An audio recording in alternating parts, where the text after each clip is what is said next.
Catfish Johnny's Restaurant, served at Lake Panasoffkee and surrounding areas since 1990. For the last 34 years, we have strived to serve great food at good prices and a friendly, casual atmosphere. If seafood isn't your thing, our wings and burgers are the best around. We have our daily specials too. We are open Wednesday through Saturday. Check us out on Facebook or Instagram for more information.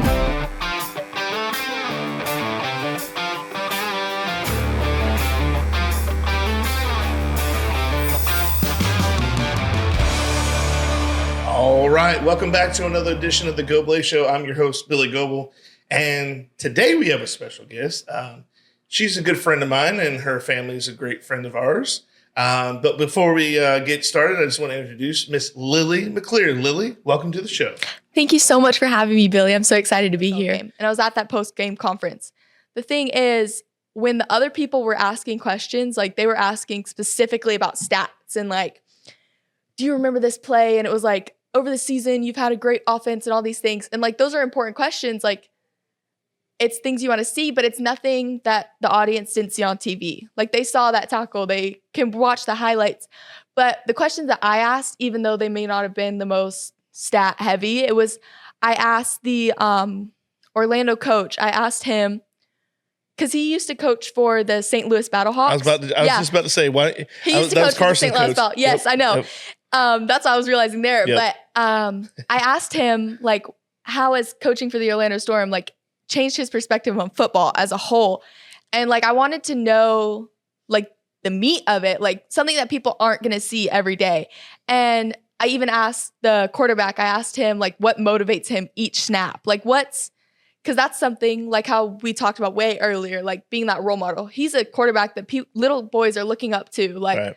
What's motivating him that can motivate someone else? And like, how is the Orlando Storm, like, how is their team, like, what is their team doing that's going to help them win their national championship? Like, what's the environment of their team? Like, I wanted to know, like, stuff that nobody else would see unless you asked. And that's the same with photos, like, stuff that nobody else can just see on TV, like, seeing their face, seeing that emotion, like, seeing the celebration and all that stuff that commonly gets, like, cut out on the clips. Like, if you're watching NFL, you don't see them. You see a little bit of them start to dance, and then you don't see the rest of their little celebration after they get a good touchdown. And that's the stuff that I like to capture, like, the excitement that these players have in their photos. Like, there's so much practice and determination that goes into sports, and it all comes out on the field. And all those hard works and those hours, those blood, sweat, and tears, like, it's all built up in practice and it comes out on the field. And being able to capture that on the field is where the adrenaline rush comes in, honestly. All right.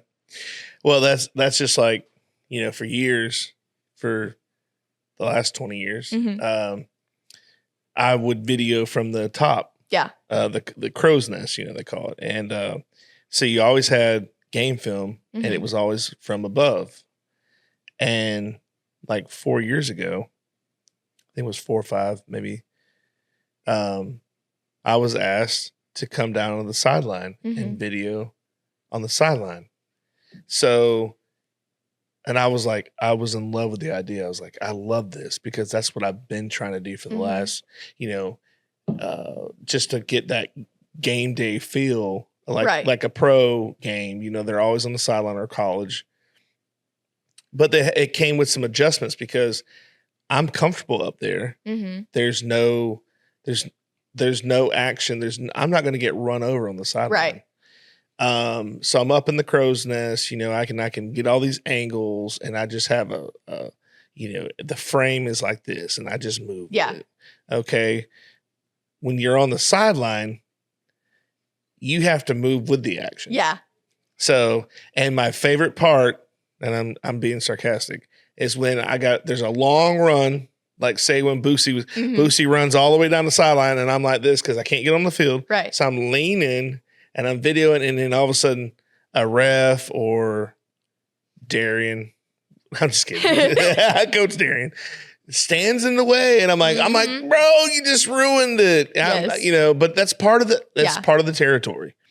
I had to learn how to deal with that and to cope. That's a big adjustment going from there, but that's what I wanted to do. Yes. So you will find a way. Honestly, same. Like starting out in baseball, like I'm pretty safe in the dugout. You know, every once in a while there's a foul ball that comes flying towards me that I have to duck for, but I'm pretty safe in the dugout. And then I didn't shoot much of football because I was cheerleading still. So the football action shots that I got those past years up until this year were warm-ups. So I was still safe. Like I was a little bit further away. Like I didn't know where I could stand on the field quite yet. But now, like then that season, I started taking photos of basketball season this past year. And through basketball, like I'm right there on the court. Like there's about this much space between the hoop and me sitting on the wall. And I like to use my zoomed in lens still. So I'd be sitting there taking my photos and I would like flinch because it looks like they're right there, but they're 10 feet away.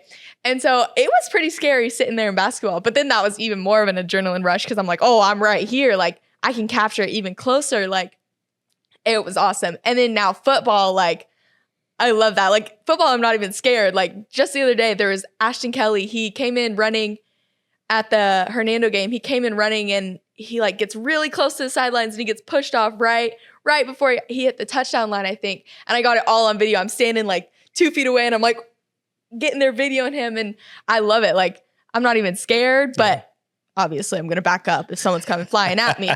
But it's just so cool to be there and be on that sideline and feel the energy and emotion. Like I feel like I'm in it most of the times. Like even if I'm not actually playing, like I feel like I understand and I relate to everyone and I'm just sitting there and I just capture them. Like I capture the coaches yelling, I capture the players, I capture the wins and the losses and all those things. And it all just comes together. And I do want to tell the story of those players. Like I want to tell the story of being able to see that hard work and dedication like come off in the end. And that's what my whole platform is, like that hard work and dedication resulting in an athletic scholarship, like people working hard to get their dreams and what they want through their sport. Like I say this all the time, like sports is such a mindset. Like you have to work so hard for these things and have these dreams and all that. And nobody understands it until you're truly in it. And I learned that this year also being an athlete, playing flag football and stuff. Like one little thing affects your mindset so bad. Like one mistake affects you detrimentally. Like you're just thinking about that the whole game and it affects you the whole time. You're just replaying that moment in your head and it just snowballs into having an overall bad game rather than like better athletes, like people who have played sports for longer know that next play mentality and just focusing on the next thing and working harder and all that. And so being able to capture that as a sports photographer and hopefully a future sports broadcaster, like it's just so, I just love the environment and being able to capture that. Like it's such my passion. Like I'll talk about it all day long. Well, Lily, do you know what the number one rule is? What? Focus on the next play. Yep. That's our number one rule. Yeah. So I've always said this and you know, whether it's life or football, basketball, whatever you're playing, whatever you're doing, you know, in sports, you had a bad play, you fumbled the ball, they got the ball. Next play, you could go get it back. Yeah. Or you could stop them. They could punt it. You could go back down there and score. You score a touchdown. Yay, we scored a touchdown. Yeah. That's all I'm thinking about. But we still lose the game. Well, what good did that do? Yeah. In life, you had a bad day at work. Guess what? It's over with. Yeah. Move on to the next day. It's a reset button every day, every time. That's the way you have to look at it. That's how our mind works. Yeah. That's intentionally like, that must be like DNA wise and like our nomadic brain. Like that at night was when everybody, I mean, I don't know if they had it, people with insomnia back in the day, like cavemen, but nighttime was our reset button. It was our time to, okay, everybody, and it didn't matter if it was human or it could be animal. Animals sleep at night. Right. Everybody goes to sleep at night. The next morning, it's a brand new day. Yeah. And that's the way you have to look at things. And honestly, it almost goes the other way around too. Like if you're having a great game, like personally, and you're kind of letting that get to your head, like it's going to affect your team also, because if you're playing good, but the team is losing, like what good is that doing? Like you're a team. It's not just a solo player. Now for baseball, that's a little different because it's a little more solo parts of it. Like you can push someone with just yourself, but with like football and basketball, like you have to work together and be a team. So if you're focus. Like if you have one really good, amazing one-handed catch at the beginning of the game and you're focused on that, you're like all cocky about it. Like it's not going to push anyone else that way. So you have to focus on the next play still in a positive aspect too, because it's not about that one-handed play at the beginning of the game. It's about winning. Like you want your team to do well overall. Right. You can't be selfish in sports. Well, I'll give you an example and this is a great example. Emmitt Smith, who's the all-time leading rusher in the NFL. Right. He has 16,000 yards. Okay. They're playing the Seahawks. He breaks the record. They stop the game. The banner comes down. You did it. You pass Walter Payton, Sweetness. He had the record for 20-something years, whatever. All I remember that is we lost the game. That's all I remember. We lost the game. Yeah, it was great that he broke the record. They keep showing that. Yeah. But I go, we lost that game. Yeah. We lost. Or you're talking about one-handed catch. Again, I got to go with the Cowboys because that's my team. But Odell, what's his name? Odell Beckham? With the one-handed catch that you see pictures of. They didn't win that game. Yeah. But that's all you see. Yep. But they didn't win the game. Every time I see that, I go, yeah, but did they win the game? No. I wonder if he thinks about that all the time. Like Odell Beckham Jr. Like, I wonder if he sees that photo and he's like, we lost. Like, or is he still going to be like, wow, I made the one-handed catch. Like, that's my famous photo. So it just depends, like, on that mindset. Like, what mindset does he have? Well, that's the same thing with Earl. Earl, Coach Everett.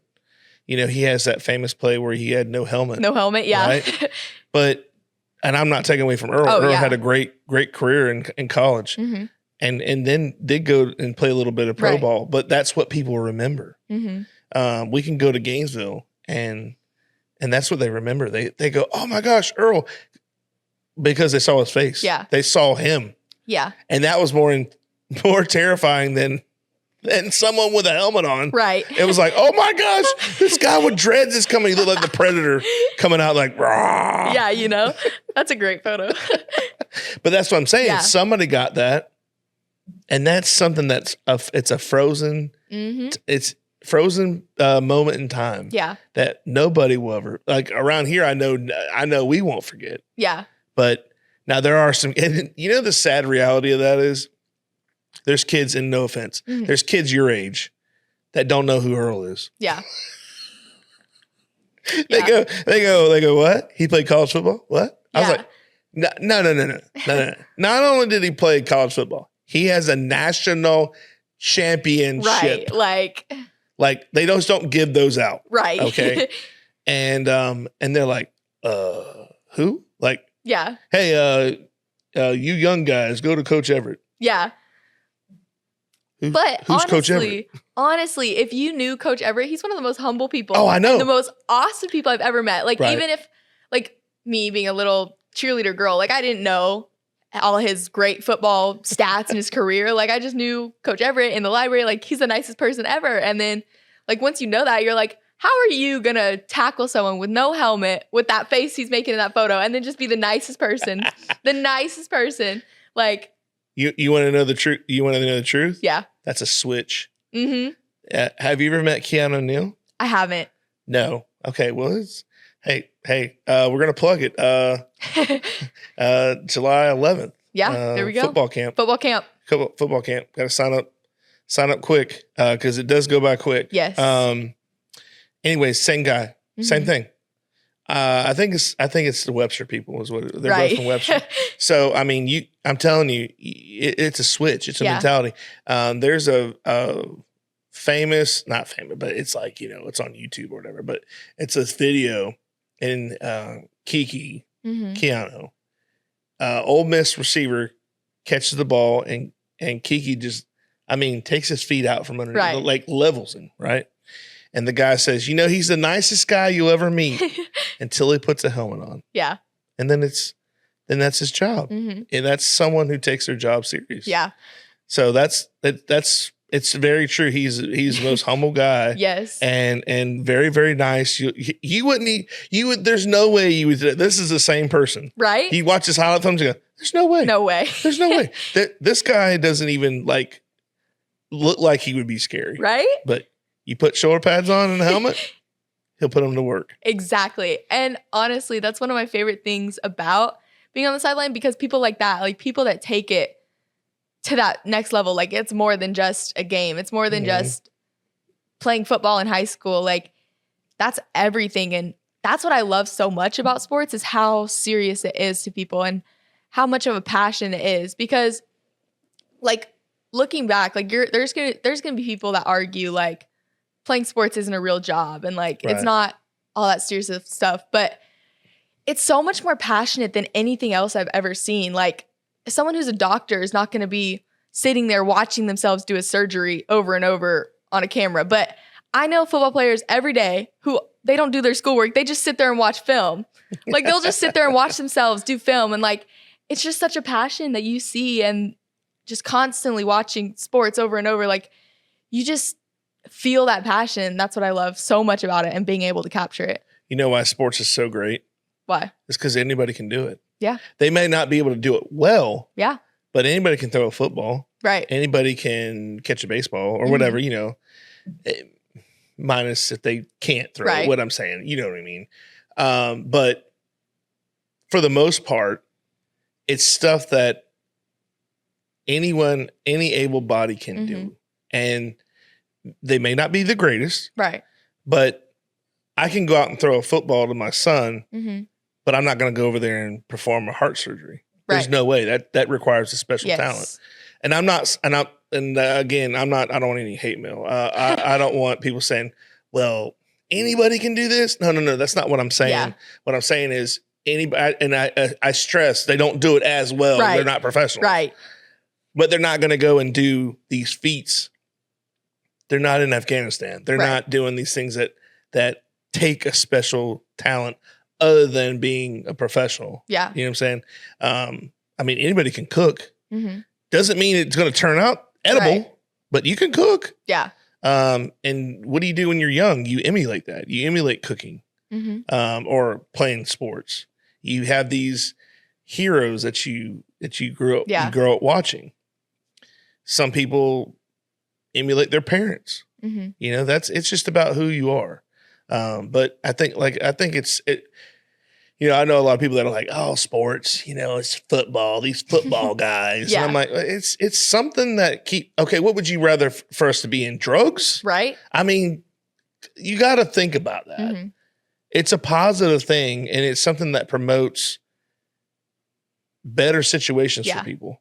Honestly, playing sports, it teaches you so much. Like you learn dedication, you learn hard work, you learn perseverance, you learn how to take those negative aspects and turn it into that fuel. Like just overall sports, like you're learning how to push yourself every day. You have to get up, you have to practice. Like if you want to be good, like you have to have that motivation to get up and put in those reps and hit off the tee every day, throw the football every day, like shoot hoops every day, all these things. Like you have to teach yourself that. And thankfully in our community, we have such good supporters. Like we have such good coaches that push people every day to work hard and to pursue their dreams through sports. Like I'm so thankful that our school is athletics heavy. Like we have such great programs that just push people every day and work harder every day, and just having that focus of sports. Right. Well, let me tell you, a lot of people just, they don't like things for a reason, and sometimes they can't tell you why. Yeah. They just don't like it because it may be popular. Right.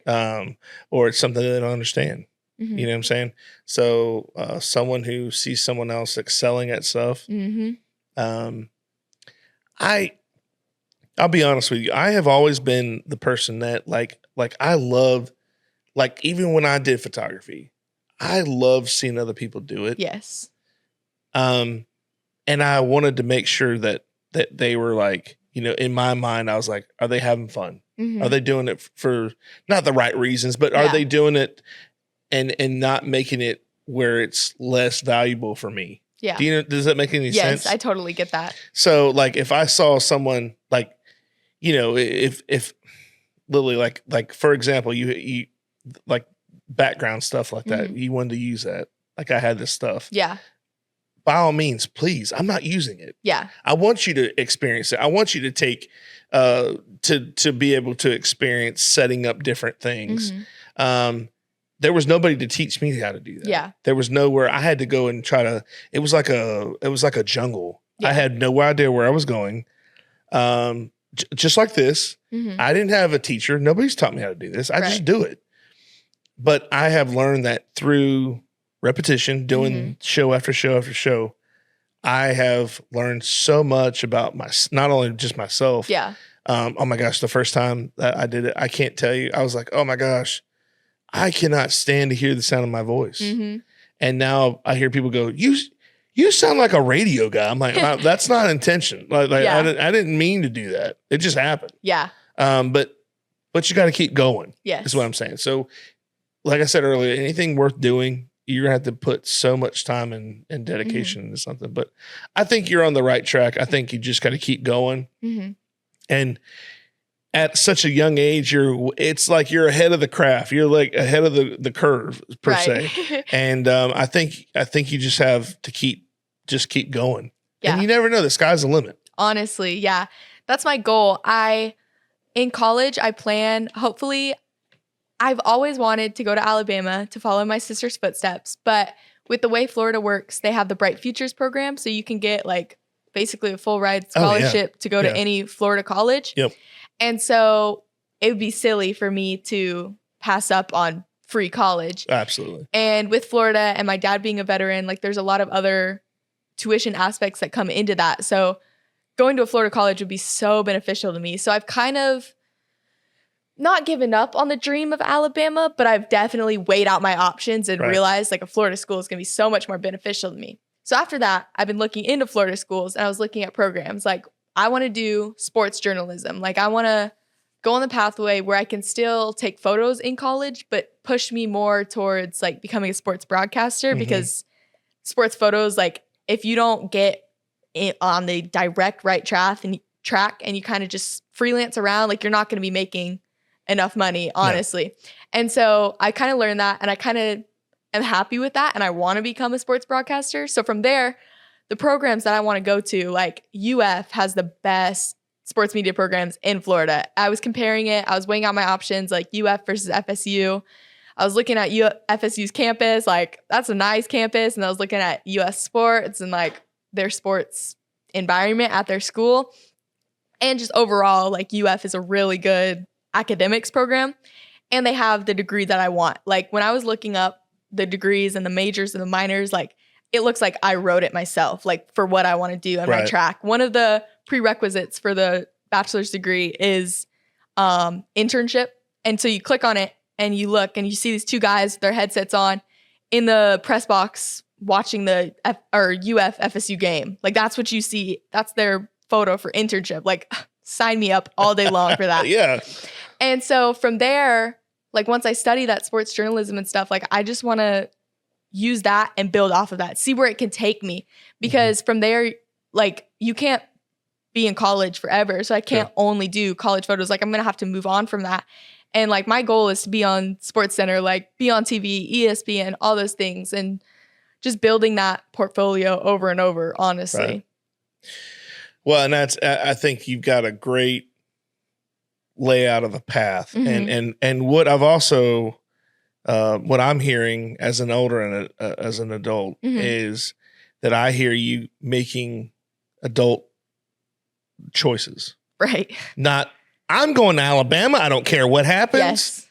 You can't do that. Right. It may not, sometimes it doesn't work out that way. Honestly. And I'm telling you, Lily, if you understand that right now, you're ahead of the game. I'm telling you right now, life is so uncertain. It's just, I wish you could have known me when I was your age and what I am now. And you're like, oh my gosh, it's like two different species. Right. It's so weird. It's so, and what we have, I've always said, tell God your plans and he'll laugh because that's not what it's meant to be. But if you're able to adjust, that's the greatest gift you can understand in your entire life. Just adjusting. we talk about this all the time in sports. At halftime, I've always said, growing up, the Cowboys are losing. They go back and I bet you anything they're going back in the locker room. They were losing the Super Bowl one year. I bet when they go in there getting their butts chewed out. Oh my gosh, I'd hate to be I'd hate to be in that locker room. They're just yelling straight up, just yelling, and that's not even close to what happens. And I didn't understand that. Yeah. And when I understood what they were doing, is they make adjustments. Yeah. And that's what we do as coaches now. And I understand that now because we've done it. But that's the mentality. It's the difference. That's just understanding and growing up. Because that's two different perspectives. That's being negative. Yeah. And then the positive is, how do we adjust to this? Yes. What are our options? What can we do? Not what can't we do. Right. What can we do? Yeah. We can do this. We could try to do that. If you ever watch a movie where there's some kind of military strategy, there's at least 4 or 5 people going, well, we could try this. That's better than, I got nothing. Yeah. Like, you know what I'm saying? Like, you have to be able to adjust. Yes. In your surroundings. And that's just our nature as people. We have, you adapt to survive. Yeah. So, I mean, kudos to you for being able to, because there's a lot of people, I'm telling you, seriously, I could tell you there's probably seniors that just graduated and their perspective, their goal, their focus is here. And I give them, and I'm not wishing anybody any will harm, but in 5 years, it'd be a totally different story, but that's just how life is. Honestly, I learned a lot about adjusting, especially from our flag football season. So we started off the season 4-0, right? We had Genesis Lane. I don't know if you've met her, but she was our quarterback at the beginning of the season. She's a freshman. She is an all-around athlete. Like, that girl plays basketball, all the things. Like, she is lethal. And so when we had her starting out in our season, we got the state championships in the bag, right? And she was a running quarterback. So she could throw. She had an arm, but she was a running quarterback. So with flag football, you don't expect, it's very similar to real football, but there's a lot of differences. Especially you can't just use your body to throw someone to tackle them. Like, you have to be smart about, it's more focused on zoning and receivers. And there's a lot more than that rather than just the physical part. Some people might say the physical part makes it a little easier, especially on defense, because I play defense for flag football, but it might be a little bit easier because the zoning and stuff is crazy to understand with flag football. But what we learned, so in her season, she got hurt our 4th game. She tore her ACL our 4th game into the season. And that was detrimental. We had our step-up quarterback, Macy Brown, who's one of my best friends now. She had to step in, and she was more of a throwing quarterback. So all of our offensive plays were built around a running quarterback. And Genesis had a lot more knowledge and she had that ability to adjust personally. She was able to see everyone else out here is covered. I got to go. But Macy was more focused on, these are the routes they're running. I need to know all these things. And so we had to adjust our whole offense. After we were down a little bit and we started losing games, they're we need to fix things. We changed our whole offense. We had entirely new plays built around Macy because she was a completely different quarterback than Genesis was. And so learning that her strengths and her weaknesses and all these things, we had to change our offense and we fixed things up. And we even changed our defense too, because depending on what team we were playing, if they were a running team or a throwing team, we had to send 2 rushers. We had to send 1 rusher. Especially when we played Wildwood, we had to adjust to them because they've been playing a few years now. They were runner-ups in state championships. They almost won states this year. And so playing them, we had to adjust because their quarterback, she runs. She's an insane athlete too. She compares really closely to Genesis. And so we had to adjust our offense versus if we play Crystal River where they're only throwing the ball deep and all these things. I don't know what teams, but we had to adjust each game to each of those people. And just learning that adjustment between the quarterbacks was kind of an eye-opening. It's not going to work. We got to fix things around. And we ended off the season really well. We went 9-4 for our first inaugural season of playing girls flag football.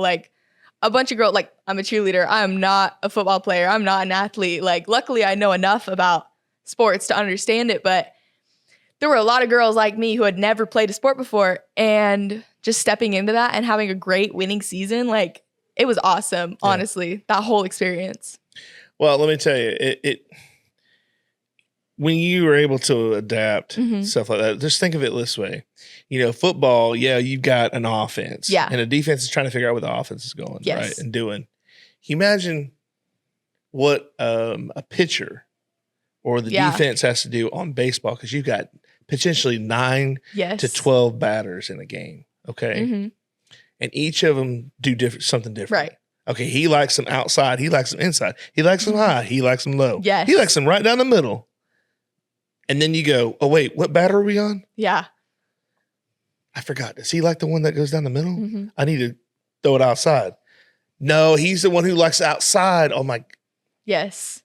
But that's the way it goes. Yeah.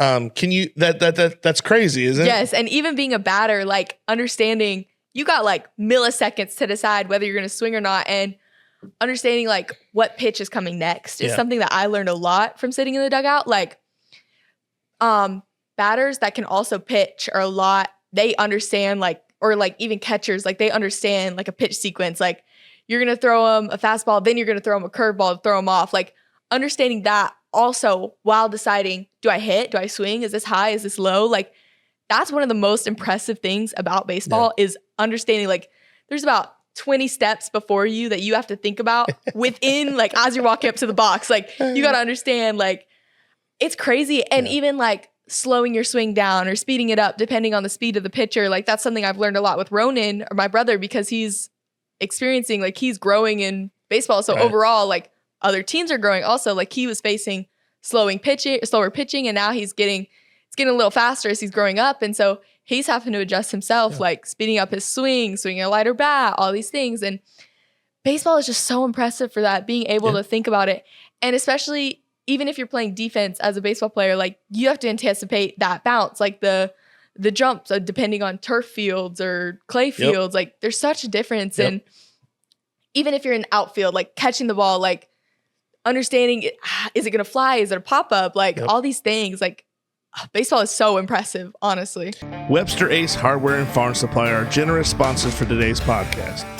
They have been a family-owned business for 27 years. This helpful hardware store sells items such as archery, Ariat clothing and boots, Wrangler jeans, case knives, Hammond's candies, and live fishing gear. They also have a full selection of hardware, RV supply, propane, Ben Moore, Royal & Clark, and Kingston paints. You need a barn or fencing job done? Custom barn kits and roofing metal are provided at your local Ace Hardware store. What about a new grill for the yard? Traeger, Big Green Egg, Weber, and Blackstone are found here, along with all the accessories to go with them. Stock up your workshop with DeWalt, Milwaukee, or Craftsman tools. They got you covered. Remember to go to ace.com to shop their entire line to have items shipped directly to the store. Stitching Heifers is your one-stop shop for embroidered and printed hats, custom patch hats, and trending graphic tees that can be fully customized for you, your company, or your next big event. Whether you need a single design or a whole company's worth of branded gear, they've got you covered. Come see us at 110 Bushnell Plaza in Bushnell. Shop in-store or browse online anytime at thestitchingheifers.com. Pat's Taps at Catfish Johnny's. Pat's Taps is Lake Panasoffke's only craft beer tap room, offering 12 rotating craft beers on tap. We also offer bottled domestic beer, seltzers, ciders, and wine, as well as a variety of appetizers and pub food. Our family-friendly tap room is a great place to hang out and enjoy some one-of-a-kind craft beer. You can find us on Facebook, Instagram, or the Untapped app. Whether your water is supplied by a public municipality or a private well, for residential or commercial use, Purified Water Services LLC has the solutions to provide you with simply clean water. We offer a complete line of professional water filtration equipment and accessories. Soft water makes a difference you can see and feel. Water heater and appliances last longer with less maintenance. Iron and H2S filters eliminate iron stains and offensive rotten egg odors and protects your water softener equipment from iron fouling. No matter what your problem is, Purified Water Services, LLC has a solution. Contact Kenny Williams at 352-446-2709. If you're looking for real fun and adrenaline in Central Florida, head out to Bushnell Motorsports Park. It's a real outdoor go-karting track in Bushnell with high-speed rental karts that anyone can drive, no experience needed. You show up, they get you geared up, and you're racing. It's a great day to go out with friends, a great date, a great way to spend an afternoon. The high-speed karts are available to anyone 16 and older, and the junior karts are for anyone 10 and older. It's also one of the top spots in the area for corporate events and private parties, birthdays, bachelor parties, team building days, and company outings. They handle the whole thing. Track time, meeting room, trophies, the whole works. To learn more or to plan your race, visit BushnellMotorsportsPark.com. That's BushnellMotorsportsPark.com. If you want an energy drink that tastes like a reward, check out Big B Energy Drinks. 3 delicious flavors: strawberry smash, white cherry fizz, and summer melon. Super refreshing, super smooth. It hits the caffeine sweet spot, 80 milligrams per can, made for the people who want something more than soda, but don't need the 300 milligrams energy drink full of jitters. It has a smooth onset with no crash at the end. And the best part, no artificial colors. It's the kind of energy drink that you grab on the way to work, before the gym, or anytime you need to lock in and get something done. Take a sip, thoughtfully crafted, masterfully mixed. You can order online at BigBEnergy.com. Use promo code GOBLAY10 to save 10% at checkout. CY Western Company is located in Bushnell, Florida. It's a great place for boots, clothing, gifts, and accessories for the whole family. They are a family-owned and operated business that opened in 2008. They offer free gift bagging and layaway services, and also a 10% discount for 4-H and FFA members with proof of membership. Be sure to like them on Facebook, where customers can stay updated on sales and giveaways. You can find them next to Lowry's True Value Hardware in Bushnell, open Monday through Friday, 10 to 6, and Saturdays, 9 to 5. Be sure to check out CY Western Company. Yeah, if you swing too early, you're going to pull it. Right. You swing too late, it's going to. It's like, you kind of like, it's so the geometry that comes in it. It's crazy. And this would help me growing up was playing video games. Yeah. Like, not as much back when I was younger, but like these newer video games, I'm like, all right, like I'm understanding, and it tells you what you're doing wrong, even though all you're doing is hitting a button. I understand. Yeah. That. But what I'm saying is, okay, I was a little early on that one. Let's wait just a little bit. So you try to time it out 1, 2, 3, and then you hit it. You hit it better, or you have a different button for contact. I'm like, it's so technical, but that's why I'm a football guy. Like, I'm like, all right, look, you either catch it or you don't. Yeah, exactly. That's kind of how I thought about flag football, because we didn't spend our practices conditioning. Like, we didn't have to be super strong. We have to be fast, but we didn't have to like focus on fast at practices. So most of the time we were spending was learning like how to adjust and how to understand, like, as a defense, like, you need to see this is what the offense is doing. And those chalk talks, like sitting at the board and understanding, if I go here, they're going to go here. If they're going to go here, they're trying to make me go here, but really the ball is going to come around this way. And I didn't learn that until like halfway through the season, was like understanding that aspect of like, you have to think beforehand before you do something, like to make the right decision. And it's crazy. Like, it's so fun. It's honestly an adrenaline rush, like thinking about, for me, like, I don't know if, because I was a nerd in school, or I am a nerd in school. So like the thought process of like figuring out what's going to happen is such an adrenaline rush to me. And like, even when I'm watching football now that I understand it, like playing flag football, like I'm like, oh, they just sent him. They put him in motion to go this way, but really the running back is going to come around this way. And just understanding that is so cool to think about. Oh yeah. And that's the whole point about it is once you learn how to, that's like, mechanics, when they look at a car and they go, oh yeah, the drivetrain's off, or you're like, what? Like, you have no idea. Yes. So that's how you have to be patient with people when they don't understand what's going on. I'm very patient when I'm trying to teach people, different things. When Jace was younger, I'd have to teach him how to do stuff. I remember us playing Madden the first time, and I'm like, look, I was like, and he they had him on O-line, and he was a center. And so I was like, all right, look, watch what the center does. And all I did was run the same play over and over and over. And I said, this is your job. This is your job right here. You can look at that. He must be a visual learner like myself, because he picked up on it pretty well. And I was like, okay, now the computer on the game will adjust, but you could run that same play over and over, and if it was working, it would continue to work. Yeah. Like you get 4 or 5 yards, you get a first down. All right, 1st and 10. Boom, boom, boom. There's 5 more yards. Oh, 2nd and 5. Boom, boom, boom. There's another first down. I'm like, dude, that's all you gotta do, and then you'll win every time, because they're not gonna stop it. But teaching him how to do little things like that, the video games help me explain it a little bit better, because I could take, to me, someone's got to either write it on a board. I got to watch a video on how to do it. That's why YouTube is so great. Yeah. like my O2 sensor in my car went out, and I'm like, I don't know how to change this out. Right. And now I know it's not a big deal, but I'm like, I don't even know where to start. And went online, found my car, changed it right out. No big deal. Right. And I felt like, I was like, wow, I did something I'm today. a mechanic. Yeah. Yes. Yeah.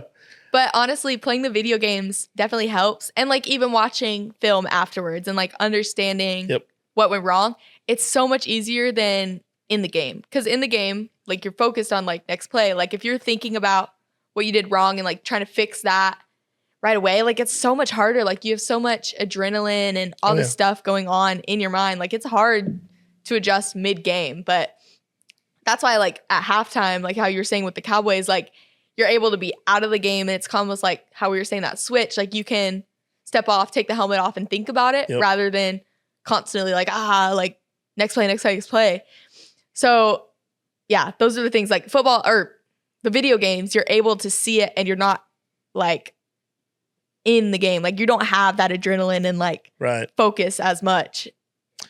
So I know one of the reasons why that we decided to come. On the show and have you on is you got something going on. Yes. Very, very well right now. Actually. Yes, actually. Yeah, actually. Tell us a little bit more about that. And then I pretty much, I just want to make sure that you, get your name out there and whatever you need.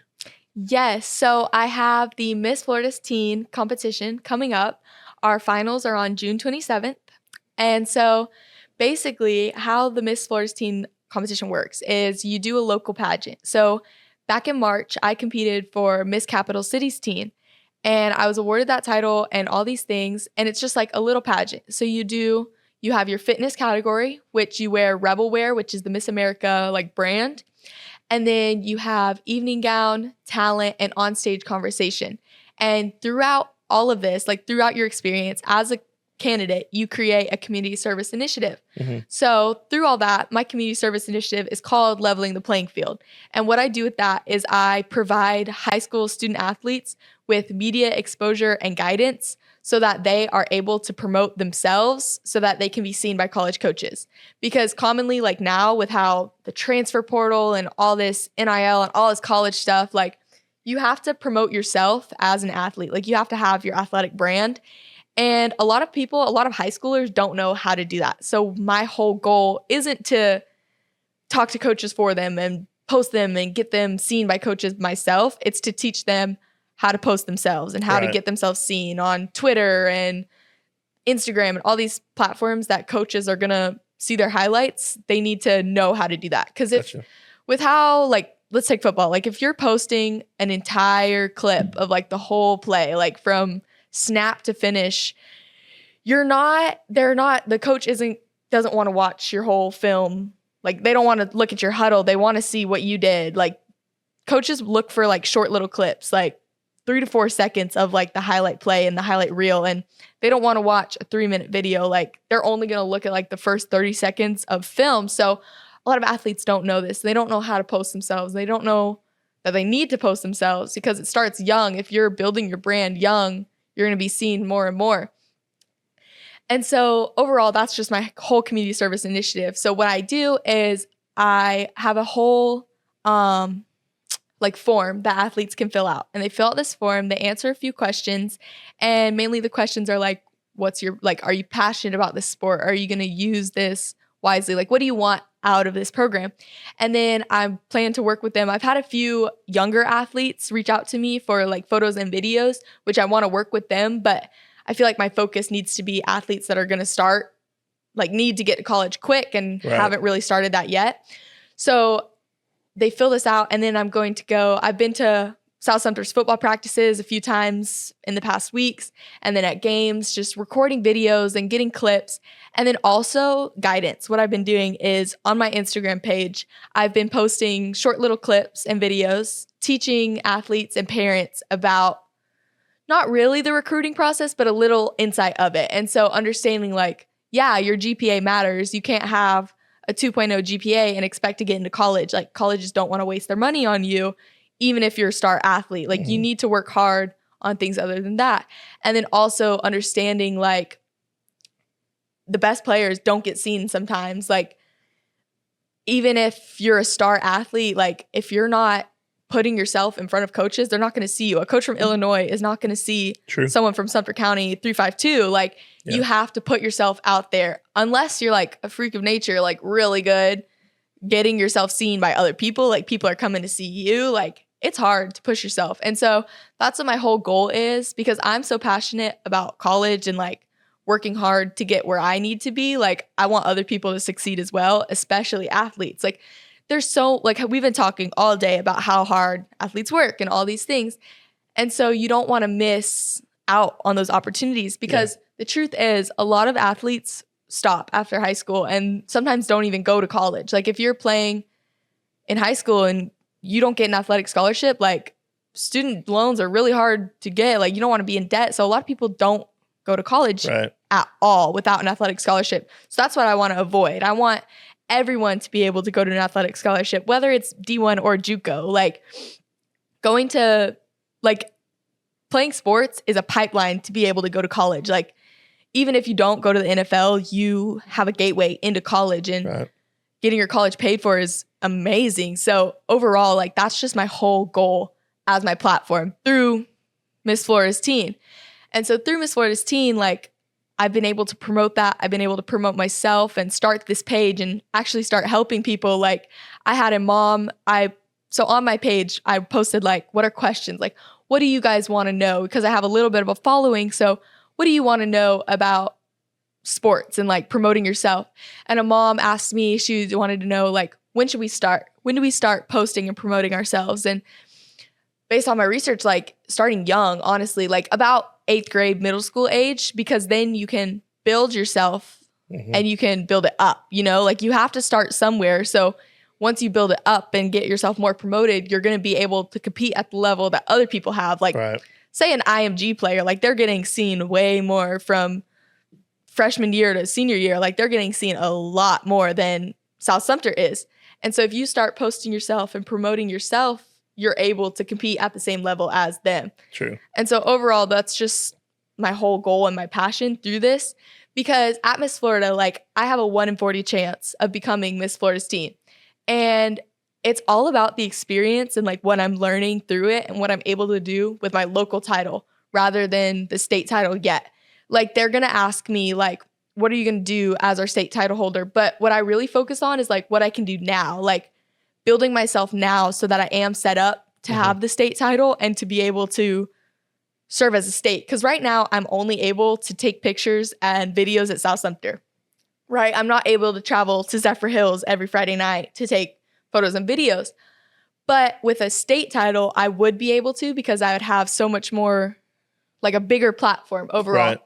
And I have had other photographers reach out to me, like, with my Leveling the Playing Field. I've had specifically 2 photographers reach out to me asking, like, how did you get this started? Like, how can I do this at my school? Like, all these things.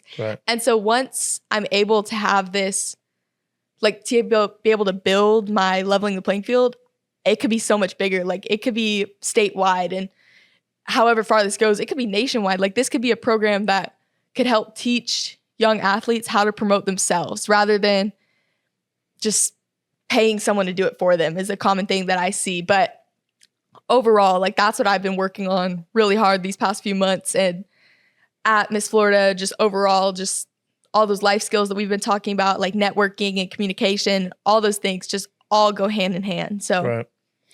Well, I think that's a great thing what you're doing, and I've told you this, in off camera. It's something that that there are a lot of people that struggle with this because like again, going back to what I said earlier, it's the unknown. You don't know how to start or what to do or where to go, and having some kind of, even if it's just a little like that, like the comment that the mom said.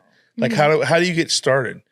And you go, or like when do you get started? You go like right now. Yeah. I mean that's it's so beneficial to have like an inside person to help not groom someone, but I'm saying, like help them out and get them on the right foot forward. So I think what you're doing is great. And I think there should be more of this. And I know I was going to say, if you, the only problem is, and I want you to remember this, is try not to spread yourself too thin. Yes. Because when you start to promise places I'll be there, then they get where they go, well, where's she at? Like they get to where they get comfortable, and that's not a bad thing. Yes. It's just that if you're going to 5 different places, you can't go to 5 different places. So that's the only thing I can tell you. I mean, I think it's a great idea. Yes, I've learned that this year, not being able to commit to everything. Like I wanted the basketball team; they do their Raider Roadshow every summer, and so I was asked to come like document, like almost documentary style, like record this and set up all this stuff. But with my Miss Florida, like that was my priority. Like that was my passion. So I had to say no to the Raider Roadshow. Like as badly as I wanted to do that, I had to focus on what I could balance. And I'm already doing my own photos, and I'm already doing Miss Florida, like leveling the playing field, all these things. I wasn't able to give 100% to the basketball team. Right. And so I didn't want to promise them 100% and only be able to give 50% with what I was already having my personal self give 100%, because as much as I want to do everything, like I just really can't. So it was hard to say no, but that's one thing I am learning to do, is to not be able to spread myself too thin. Well, it's like, it's like going to a place like Baskin Robbins. You can't try every flavor. Right. You've got your go-to and you've got to stick with that.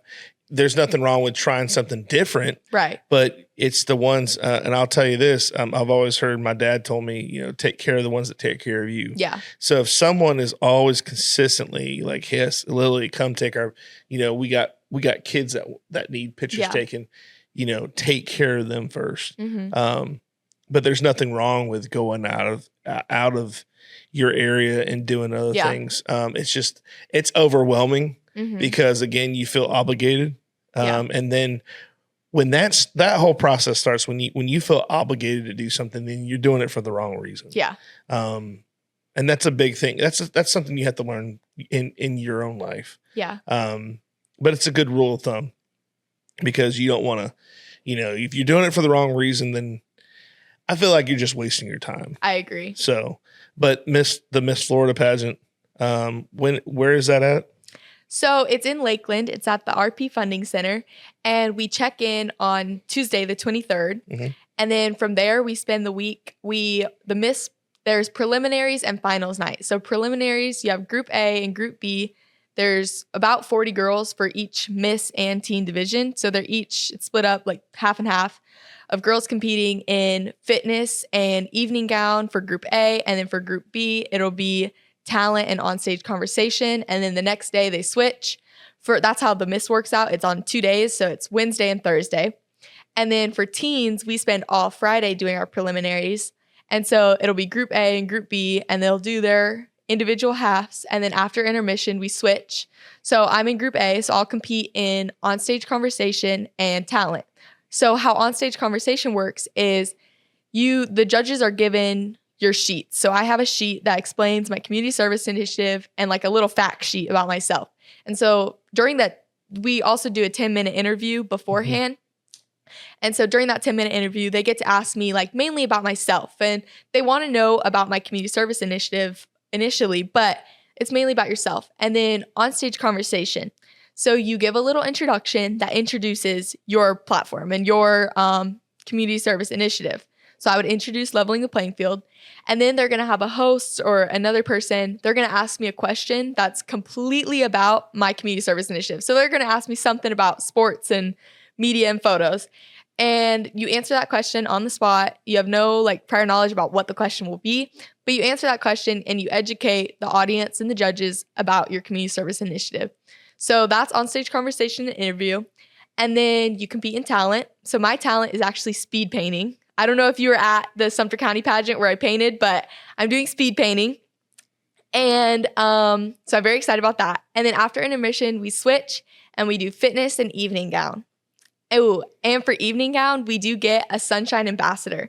So my niece, Penny, she's going to be on stage with me at Miss Florida. So the Sunshine Ambassador program is really cool.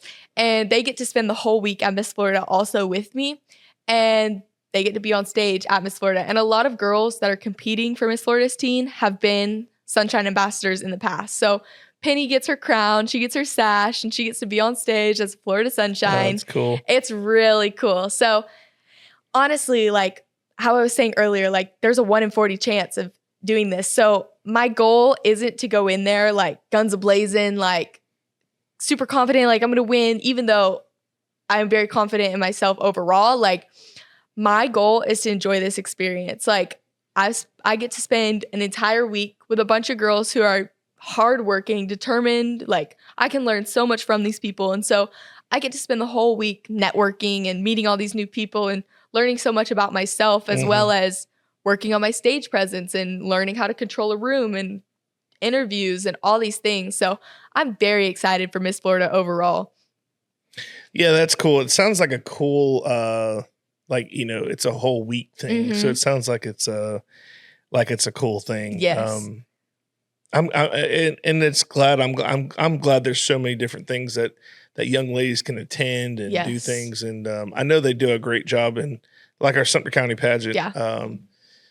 Our Sumter County the pageant crew, they do a really, really great job. I ran the sound last year, so I know I got to see the behind the scenes stuff, and it was really cool. It was Emily had that place. It was very structured and professional ran. Yes. It wasn't like, okay, we don't know where this girl is.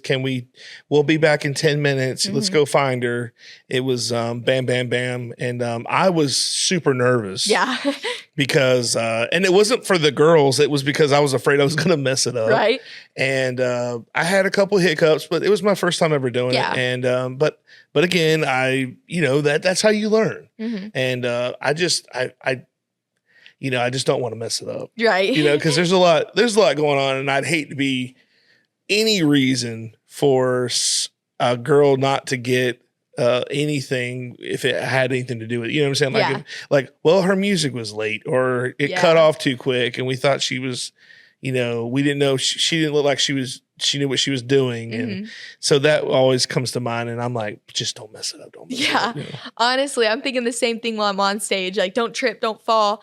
But one of the things about pageants that a lot of people don't understand is that mistakes aren't going to cost you your score. Like, the judges understand, like, you're a real person. You're not going to be able to moonwalk in heels. Like, it's hard to be a pageant girl, right? And so one thing that you learn is that mistakes are like, they're not going to cost you your score depending on how you recover from it. It's how you react. Yeah. Right. If you stand up on stage and you start stuttering and you freak out and you panic and you run off stage, like, that's going to cost you your score. But if you're able to understand, laugh it off, and recover well, like, that's what Miss America is doing. Like, she's able to just recover, and that's what all these famous people are doing. Like, everyone's a real person. They're going to have mistakes. That's what makes us human.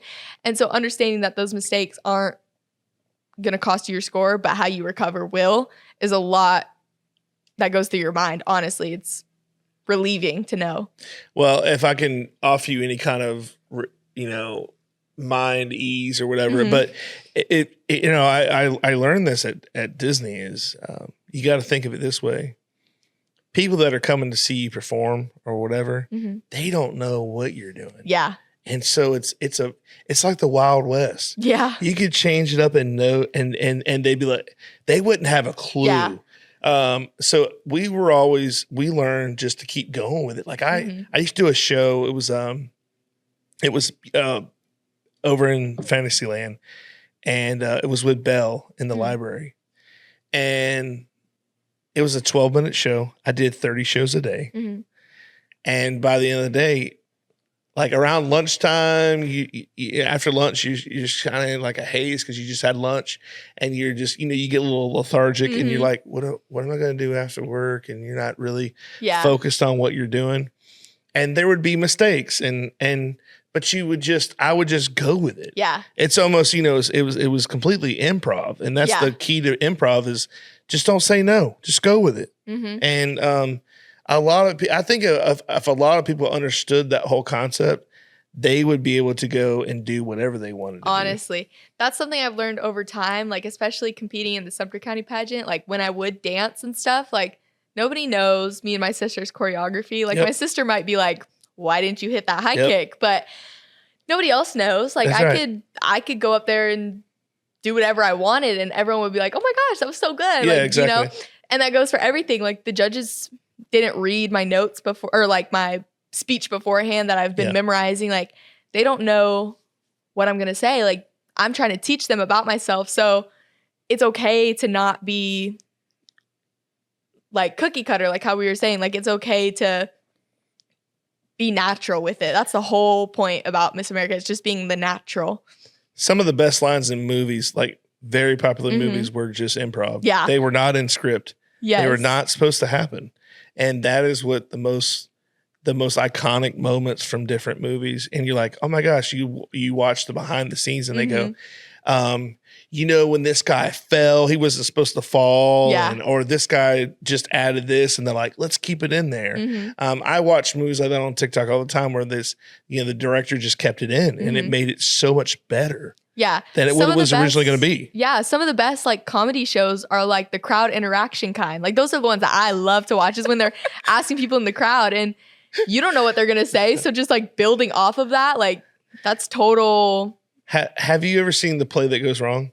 I've seen clips of it. I haven't seen like the full thing or anything. It is so funny. It's on. There's a ton of them on YouTube. Yeah. You can watch there's like a season, like eight different plays, and it is hilarious. They did one with they did a Peter Pan one, and it is so funny. I mean, it's like if you don't know if you just watch it and you don't know anything about it, you're like, oh my gosh, this is like the worst production ever. Yeah. Because everything starts happening, like the set falls and like somebody catches on fire, but it's all about the comedy. Yeah. Like that's not what you talking about audience participation. They said something and the guys played in Captain Hook, he was like talking, he has this monologue and somebody yells something out and he goes, I'm not talking to you, or looking at the audience like, what are you doing? Like, I'm talking. Like, right? I'm on the stage right now,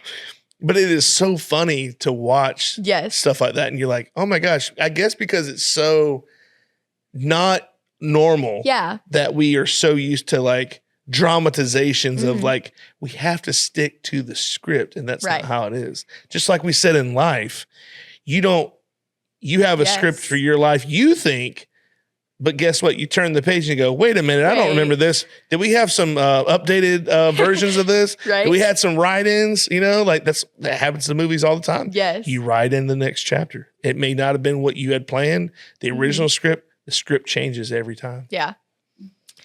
Yeah. So, well, I wish you the best. Thank you. I know you're going to do great things. Thank you. I see a lot of potential, and I'm so glad that you had time to.